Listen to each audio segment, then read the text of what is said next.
What's going on, everybody? This is Coach Wade, and today I want to talk to the person who feels like they're stuck financially, the person who's living paycheck to paycheck, the person who's saying, I'll start saving when I make more money.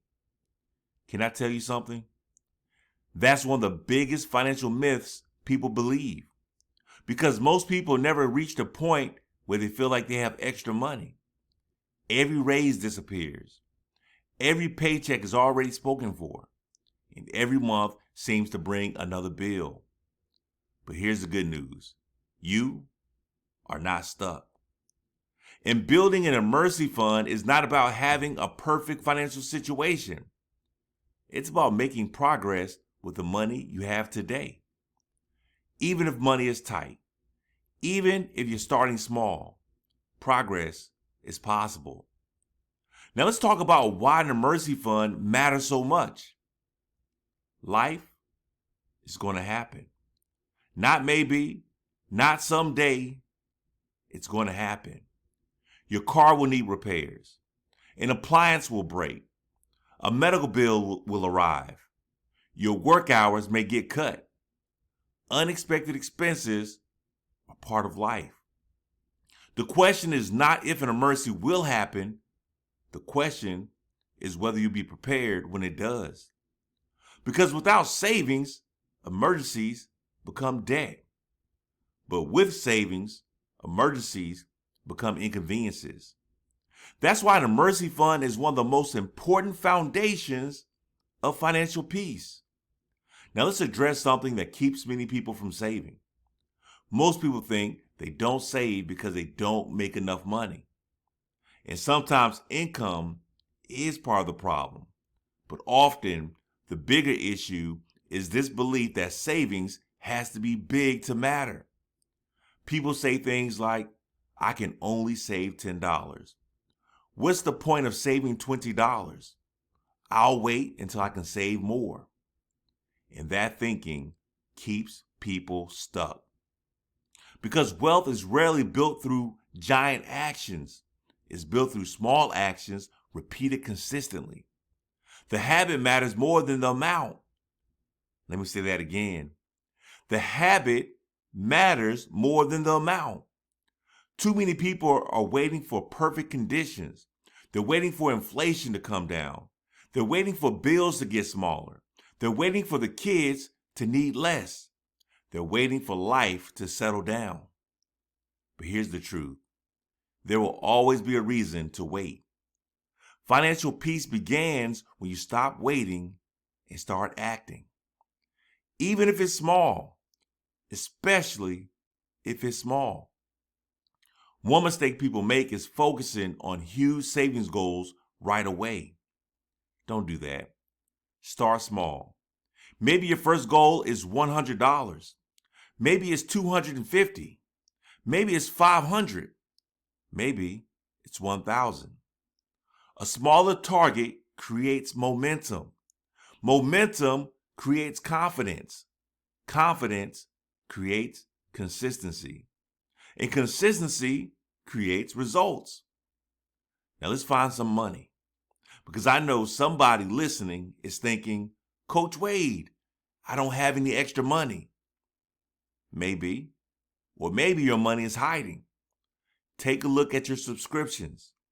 How many streaming services are you paying for? How many apps are charging your account every month? How many memberships are you no longer using? Canceling just one unused subscription can put money back into your pocket immediately. Take a look at eating out, food delivery, coffee runs, convenience store purchases, impulse spending. None of those seem huge by themselves, but together, they can become the seed that grows your emergency fund. Another powerful strategy is saving windfalls.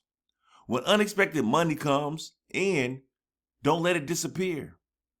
I'm talking about tax refunds, bonuses, cash gifts, rebates, overtime pay, side hustle income. Most people spend windfalls, but financially successful people often save them. One decision can accelerate your emergency fund dramatically. Now let me give you one of the most powerful tools available: automation. Saving works best when it happens automatically. Set up an automatic transfer. Schedule it for payday. Treat savings like a bill, because what gets automated gets accomplished. And here's another strategy. Look around your house. Most homes contain hundreds or even thousands of dollars worth of stuff that nobody uses anymore.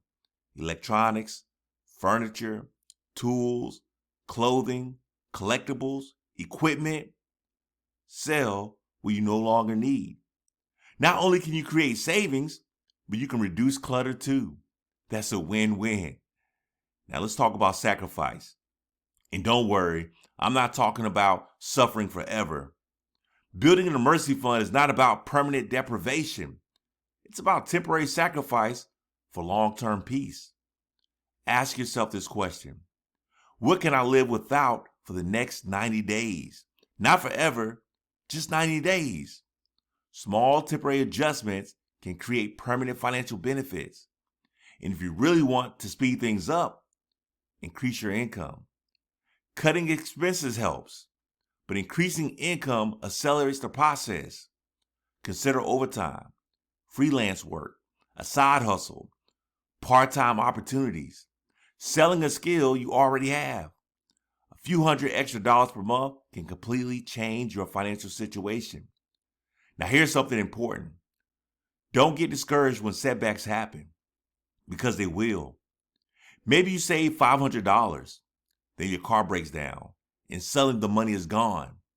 Many people think they failed, but they didn't fail. The emergency fund did exactly what it's supposed to do. Using your emergency fund for an emergency is not failure, it's success. The fund did its job. The goal isn't perfection, the goal is preparation. Now imagine this: your car breaks down, an appliance fails, a medical bill arrives, but instead of panic, you already have money set aside. No stress, no credit card debt, no borrowing, no financial crisis. That's what an emergency fund provides. Not just money. Peace, confidence, breathing room, options. And those things are priceless. So if you're wondering where to start, here are your steps. Set a small starter goal. Create a simple budget. Eliminate unnecessary expenses. Save windfalls. Automate your savings. Increase your income. And most importantly, stay consistent. Because small deposits create big results over time. Let me leave you with this. Building an emergency fund when money is tight isn't easy, but it is possible. And it may be one of the most important financial decisions you will ever make, because financial peace doesn't begin when you become wealthy. Financial peace begins when you become prepared. Every dollar saved is a step away from financial stress. Every dollar saved is a step toward freedom. And one day, you'll look back and realize that those small amounts you thought didn't matter changed everything. This is Coach Wade, helping you take control of your money so your money doesn't control you. And remember, financial peace is possible. $1, one decision, one step at a time. I'll see you guys in the next video.